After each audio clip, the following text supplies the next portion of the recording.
বন্ধুরা, এখনকার খবরটি রাশিয়ার তরফ থেকে বেরিয়ে আসছে। এটা তো ঠিক যে অনেকদিন পর রাশিয়ার তরফ থেকে ভারতের জন্য অস্ত্রের অফারকে করেছে তারা। কেননা রাশিয়া ইউক্রেনের যুদ্ধের পরে থেকে রাশিয়ার তরফ থেকে ভারতের জন্য তেমন করে বড় ডিফেন্স ডিল বা ডিফেন্স অফার দেখা যায়নি। ওই ব্যাপারটা আলাদা যে ভারত এখন বেশিরভাগ অস্ত্রকে নিজেদের দমেই বানিয়ে নিচ্ছে, যেটিতে আমাদের অন্য দেশের উপর নির্ভরতা একদম কমে গেছে। বন্ধুরা, এখনো কিছু কিছু এমন অস্ত্র আছে এটি আমরা এখনো বাইরের দেশ থেকে কিনতে হয়। আজকের দিনে ভারত বিলিয়ন ডলারের অস্ত্রকে কেনার জন্য সেই ডিল আমেরিকা ফ্রান্সের সাথেও করছে। এই সবকিছুকে দেখে রাশিয়া ভারতের সামনে একটি বড় অস্ত্রের পেশকাশকে করে দিয়েছে। যদিও বন্ধুরা, আমি এখানে কথা বলছি রাশিয়ার smart laser guided bomb KAB 500। আপনাদের বলে দিই যে ক্যাপ 500 রাশিয়ার সেনার জেনারেল পারপাস একটি বোম, যেটি কম করে 525 কিলো পর্যন্ত ওজন। বলা হচ্ছে রাশিয়ার সেনা এই বোমকে 1975 সাল থেকেই ব্যবহার করে আসছে।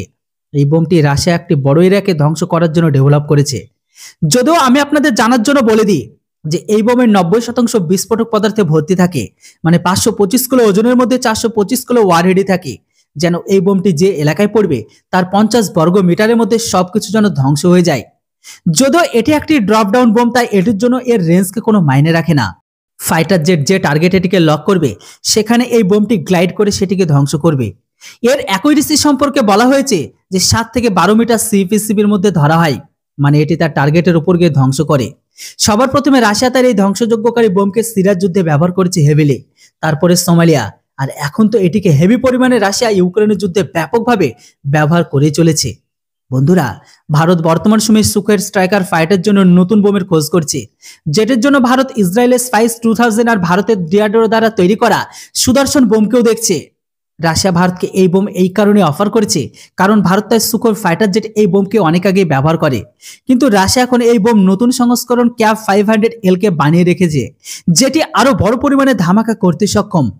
তার উপর আবার এয়ারফোর্স নতুন লেজার গাইডেড বোমেরও প্রয়োজন। এই জন্য রাশিয়া সবার প্রথমে ভারতকে এই বোমের অফারকে করেছে। তবে এখানে রাশিয়ার বক্তব্য এটাই যে আমাদের ক্যাপ 500 পিওকে মিশনে ব্যবহার করার জন্য একটি পারফেক্ট অস্ত্র হিসাবে প্রমাণিত হবে। আমরা এটিতে micro electronic mechanical system install করেছি, যেটিতে এটা হাই প্রিসিশনের সাথে সাথে হামলা করে।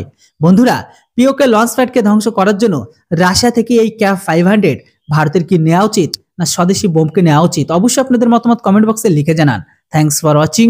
জয় হিন্দ, বন্দে মাতরম।